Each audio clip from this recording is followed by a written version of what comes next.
माँ के विभिन्न रूप हैं। कन्या सबसे पवित्र मानी जाती है। वो सभी गुणों से उसका कोई प्रभाव नहीं है। सत्व रज तम ये तीनों गुण होते हैं। बड़े होने पर ये किसी में एक गुण का प्रकाश ज़्यादा होता है। बच्चे में सभी गुण नॉर्मल रहते हैं।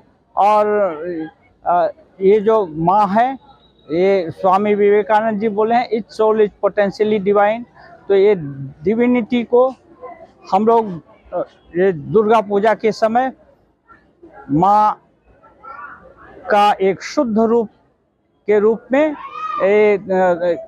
कुमारी पूजा करने का ये है, परंपरा है। करने का मतलब शुद्ध जो भी होगा, कुमारी हो या बड़ी हो, लेकिन कुमारी नेचुरल वे में शुद्ध है। अभी इसी कुमारित्व को अंत तक यदि बनाए रखा जाए तो वो भगवती का स्वरूप हो जाता है। इसीलिए इस चीज़ को हाईलाइट करने के लिए ये पूजा की जाती है कि शुद्धता जहाँ भी है वहाँ पवित्रता है, वहाँ शक्ति का विकास होगा। चैत्र माह में करने का क्या उद्देश्य? चैत्र माह में ये नवरात्रि में सभी देवी देवता जागृत रहते हैं। क्या है, ऐसे तो पूजा हर समय ही करनी चाहिए, क्योंकि स्वरूप की अवधारणा तभी होगी जबकि अपना चिंतन करेंगे और उस पर आस्था बढ़ाएंगे। लेकिन आम आदमी को इतना समय नहीं होता है।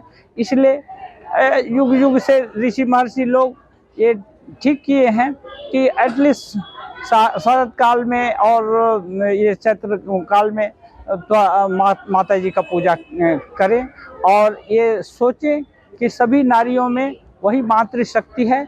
उनको उस दृष्टि से देखा जाए, न कि और केवल संतान जनन की दृष्टि से देखा जाए। माँ सृष्टि स्थिति पालन सभी कुछ करती हैं और संतान को भी जनन भी करती हैं और पालन भी करती हैं और उनको उन्नति के शिखर पर पहुंचाने के लिए समर्थ हैं। वो माँ बोलती हैं चंडी में, यं कामये तं तमुग्रं कृणोमि तम ऋषिम तम ब्रह्मांडम तम सुमेधाम।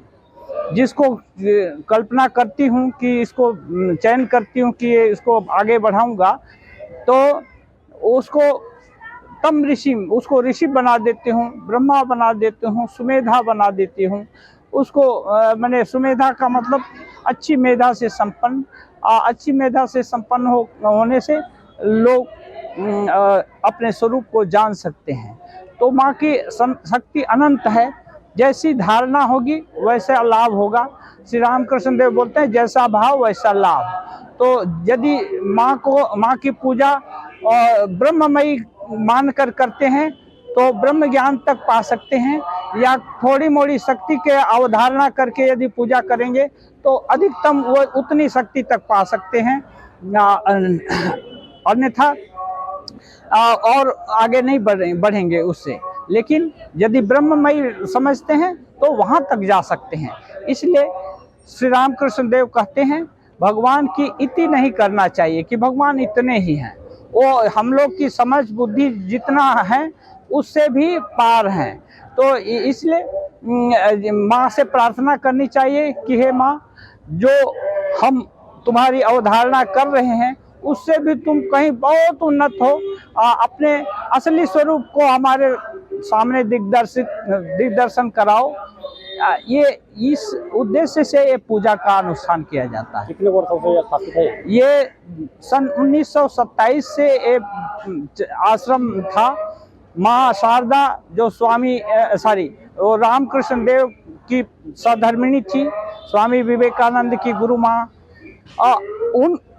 उनके शिष्य एक राममय महाराज थे, स्वामी गौरीश्वरानंद जी महाराज। 1927 में यहाँ दुर्गा पूजा, चैत्रकालीन दुर्गा पूजा किए, पूरा 5 दिन का। और उसी के अष्टमी के दिन कुमारी पूजा का भी अनुष्ठान होता है। अभी पूजा हो गई कुमारी पूजा, अब शाम को संधि पूजा भी होगी। कल नवरात्रि का पूजा है, उस समय राम जी का भी पूजा होता है और माँ दुर्गा का भी पूजा होता है। ये सभी देवी देवता एक ही हैं। एकम सत विप्रा बहुधा वदंती। बहुत से ऋषि लोग बोले हैं कि सत्य एक ही है। माँ दुर्गा और राम और कृष्ण या जो भी परब्रह्म सब एक ही हैं यदि उच्च धारणा किया जाए। लेकिन अपनी रुचि के अनुसार साधक के सभी लोगों में रुचि का भेद है। अपनी रुचि के अनुसार जो जिस रूप को या जिस आकार को, जिस शक्ति को भज करके और उनकी शक्ति अपने में आहरण करना चाहता है और उस तरह से भजना करता है। तो हम लोग इस रामकृष्ण संघ में सभी देवी देवताओं का सम्मान करते हैं और सभी देवी देवताओं के अंदर वही परब्रह्म शक्ति को ही की आराधना करते हैं। हम लोग मुक्ति के पुजारी हैं। हमारे रामकृष्ण या हमारे जितने भी देवी देवता हैं, हम मानते हैं सभी मुक्ति दे सकते हैं, इससे कम में हम संतुष्ट नहीं होते हैं। श्रद्धालुओं को कितना सपोर्ट मिलता है आपको? यहाँ आज के दिन करीब 600 लोग प्रसाद पाएंगे और आने के लिए तो ऐसे 2-3 हजार लोग आज आ जाते हैं। आगामी काल रामनवमी के दिन विशेष भंडारा का आयोजन रहता है। उस दिन कम से कम 6-7 हजार लोग तो प्रसाद पाएंगे और आने के लिए कम से कम 15-16 हजार लोग आएंगे। क्या परिचय हुआ?